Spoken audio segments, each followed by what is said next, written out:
नमस्कार दोस्तों और स्वागत है आपका मेरे चैनल त्रिशान एनालिस्ट में। और इस चैनल में हम वैसी कंपनी के ऊपर वीडियो बनाते हैं जो कि बैंकरप्ट हो गई है या फिर बहुत ज़्यादा उसके शेयर के प्राइस गिर गए हैं और हमारे इन्वेस्टर्स भाई और बहनों के बहुत ज़्यादा पैसे उसमें डूबे हैं। तो उन कंपनियों के ऊपर हम पूरा एनालिसिस करते हैं और हम वैसे वैसे पॉइंट्स खोजने की कोशिश करते हैं जिनको देखने से हम उस कंपनी से बच सकते थे। उन सब पॉइंट्स को हम हमारे चैनल में यहाँ पे डिस्कशन करते हैं ताकि वो आगे वैसी गलती ना दोहराए। अगर आपके भी कभी पैसे डूबे हैं लॉन्ग टर्म इन्वेस्टमेंट में, तो आप हमें कमेंट बॉक्स में आप अपनी कंपनी लिखिए ताकि हम जो अपना अगला वीडियो बनाएंगे हम उस पर बना सकते हैं और हम आपको बताने की कोशिश कर सकते हैं कि क्या रीज़न थी उस कंपनी को डूबने की और कैसे उस कंपनी से बचा जा सकता था। आइए अब इस वीडियो को आगे बढ़ाते हैं और आज जिस कंपनी के ऊपर हम बात करेंगे वो है रिलायंस कम्युनिकेशन। रिलायंस कम्युनिकेशन का अगर हम लोग प्राइस देख ले तो रिलायंस कम्युनिकेशन सितंबर 2014 में 150 रुपये के आसपास चल रही थी। चार्ट देखते हैं एक बार। ये देखिए सितंबर 2014 में 150 रुपये के आसपास चल रही थी। वही अप्रैल 2019 में इसका दाम सिर्फ मात्र 1 रुपये बच गया था, यानी कंपनी ऑलमोस्ट बैंकरप्ट के स्टेज में आ गई। अब इस वीडियो में हम डिस्कशन करेंगे कि क्या क्या वो रीजंस थे जिसके कारण इस कंपनी की ऐसी हालत हुई और क्या क्या पॉइंट देखने से हमारे इन्वेस्टर्स भाइयों के पैसे इस कंपनी में डूबने से बच सकते थे। आइए अब देखते हैं ऐसे पॉइंट्स जो कि अगर हमारे इन्वेस्टर्स भाइयों ने देखा होता तो इस कंपनी में उनके पैसे डूबने से बच सकते थे। जो पहला पॉइंट था वो था इस कंपनी का बहुत ज़्यादा हाई पी बाई ई चल रहा था।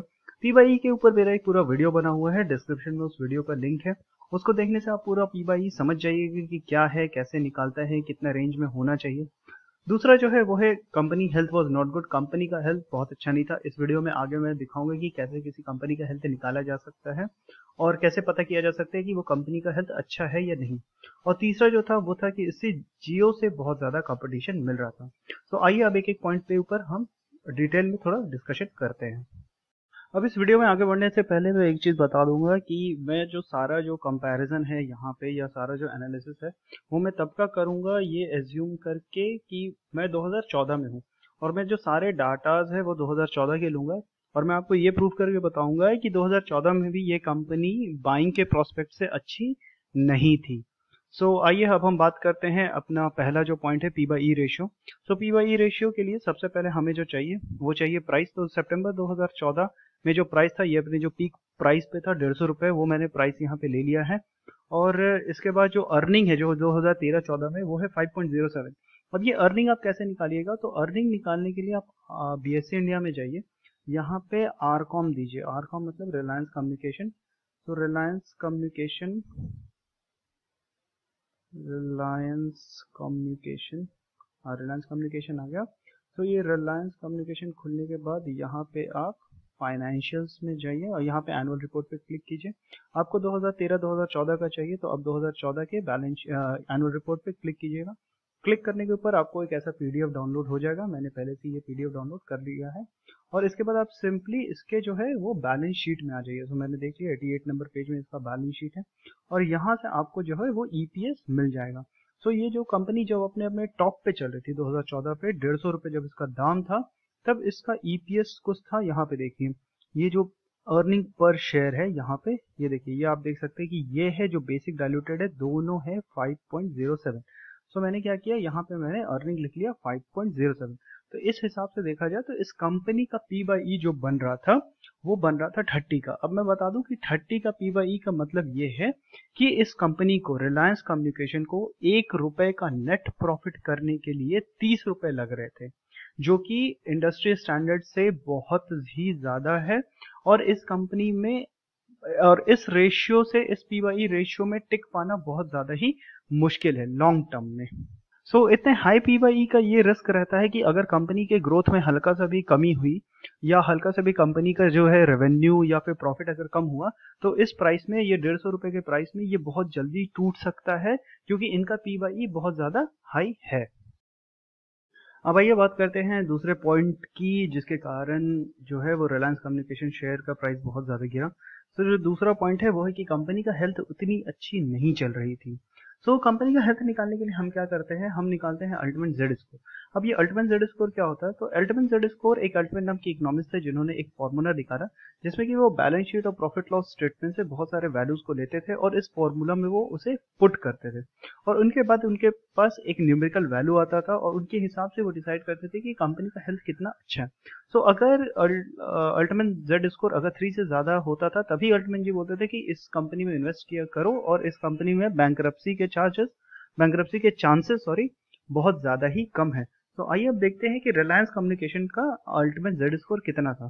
तो रिलायंस कम्युनिकेशन का अल्टीमेट जेड स्कोर निकालने के लिए हम फिर से उसके बैलेंस शीट में चले जाते हैं और उसके बैलेंस शीट में हम यहाँ से ये सब वैल्यूज उठाते हैं और ये वैल्यूज उठा के आपको करना क्या है, उसके बाद आपको एक एक्सेल शीट में यहाँ पे दे दूंगा।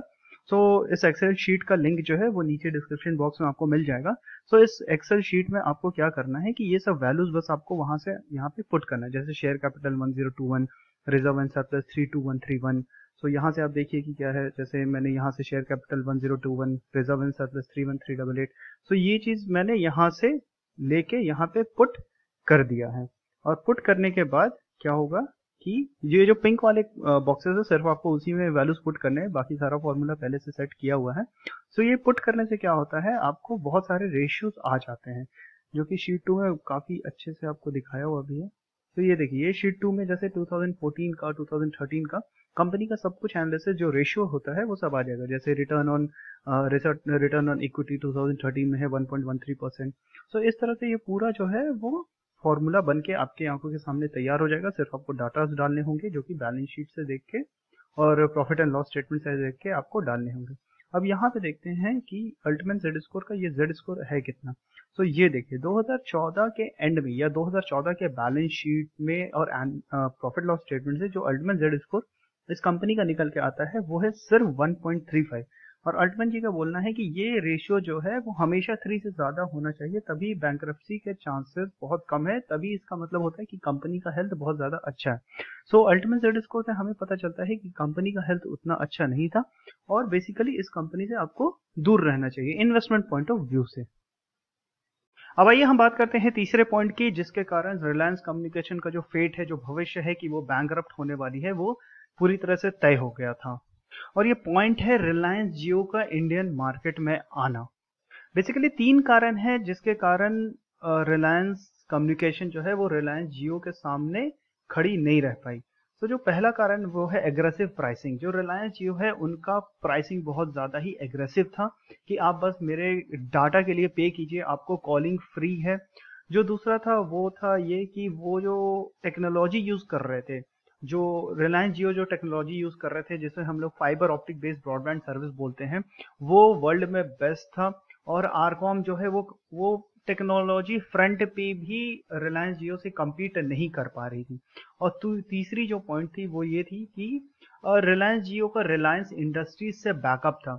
तो रिलायंस इंडस्ट्रीज से बैकअप का मतलब ये था कि वो जो एग्रेसिव प्राइसिंग दे रहे थे कि आप फ्री में बात कीजिए, आप वो बस डाटा के लिए पे करना है। तो इससे क्या हो रहा था कि जो बाकी सारी जो कंपनी थी वो धीरे धीरे इस एग्रेसिव प्राइसिंग से compete नहीं कर पा रही थी, वो बहुत ज्यादा लॉस में जा रही थी और वो धीरे धीरे बंद हो रही थी।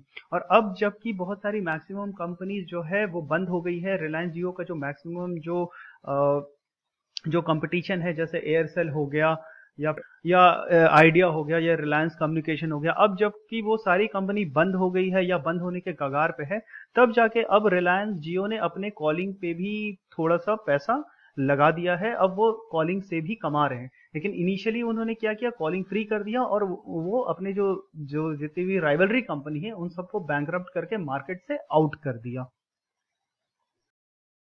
अब एक छोटा सा क्वेश्चन है जो कि आप लोगों के दिमाग में हमेशा आता होगा, क्योंकि वो क्वेश्चन मेरे दिमाग में भी हमेशा आता था कि आरकॉम को जो है वो रिलायंस कम्युनिकेशन को रिलायंस जियो ने इतना ज्यादा कंपटीशन दिया कि वो बैंकरप्ट हो गया, लेकिन उतना ही कंपटीशन वो एयरटेल को भी दे रहा है, तो एयरटेल उतनी तेजी से गिर क्यों नहीं रहा है, या फिर एयरटेल जो है उसको सस्टेन कैसे कर पा रहा है। तो मैं बता दूं कि एयरटेल का जो है वो, अगर आप विकिपीडिया में जाके सर्च करेंगे एयरटेल के बारे में, तो एयरटेल में अगर आप आइएगा तो यहाँ देखिएगा कि एयरटेल का इंटरनेशनल प्रेजेंस बहुत ज्यादा है। एयरटेल का इंटरनेशनल प्रेजेंस ऑलमोस्ट है 15 अफ्रीकन कंट्रीज में, इसके अलावा श्रीलंका में है, बांग्लादेश में है। सो एयरटेल का जो एक बहुत बड़ा चंक ऑफ रेवेन्यू जो है, जो कि फॉरेन से भी आता है, जो कि दूसरों कंट्री से भी आता है, और रिलायंस जियो वहाँ पे प्रेजेंट नहीं है। सो वहाँ पे एयरटेल का या तो वो हमेशा पहला ऑपरेटर है, या फिर सेकंड लार्जेस्ट ऑपरेटर या पहला लार्जेस्ट ऑपरेटर है बहुत सारे कंट्रीज में। जैसे केनिया में देखिए, केनिया में सेकंड लार्जेस्ट है, मेडागास्कर में जो है वो मार्केट लीडर है। सो इन देशों से जो रेवेन्यू में एयरटेल की कमी नहीं हुई है, और इस वजह से ही वो उतनी तेजी से गिर नहीं रहा है, या रिलायंस जियो का कंपटीशन उसको उतना ज्यादा हीट नहीं दे पा रहा है जितना रिलायंस जियो के कारण जो है वो आरकॉम जैसे बंद हो गया। लेकिन उतना ज्यादा कंपटीशन एयरटेल फेस नहीं कर रहा है, क्योंकि उनका रेवेन्यू दूसरे भी देशों से आ रहा है। अब हम अपनी थोड़ी टीम के बारे में बता दें कि हमारी एक फंडामेंटल एनालिसिस की टीम है, जो कि हमेशा जो है वो बैंकरप्ट हुई कंपनीज की केस स्टडी करते रहती है, और वो ये सीखने की कोशिश करती है कि उनमें क्या गलती हुई, ताकि हमारा जो अगला इन्वेस्टमेंट है उसमें वो हम गलती ना करें। अगर आपकी भी किसी कंपनी में पैसे डूबे हैं तो प्लीज़ कमेंट बॉक्स में आप कमेंट कीजिए, या फिर इस नंबर पे आप कांटेक्ट भी कर सकते हैं, ताकि जो हमारा अगला वीडियो होगा वो उसी कंपनी के ऊपर में होगा। और अगर आपने किसी कंपनी में इन्वेस्टमेंट भी किया है और आप ये जानना चाहते हैं कि क्या आपका इन्वेस्टमेंट सही है या गलत है, या क्या पॉइंट पे वो लैग करेगी, तो भी आप इस नंबर पे हमसे कांटेक्ट कर सकते हैं। हमारा कांटेक्ट नंबर 9093427385, ये हमारा व्हाट्सएप नंबर भी है। अगर आपको हमारा वीडियो अच्छा लगा तो प्लीज़ इसे लाइक करें, शेयर करें, सब्सक्राइब करें। Thank you.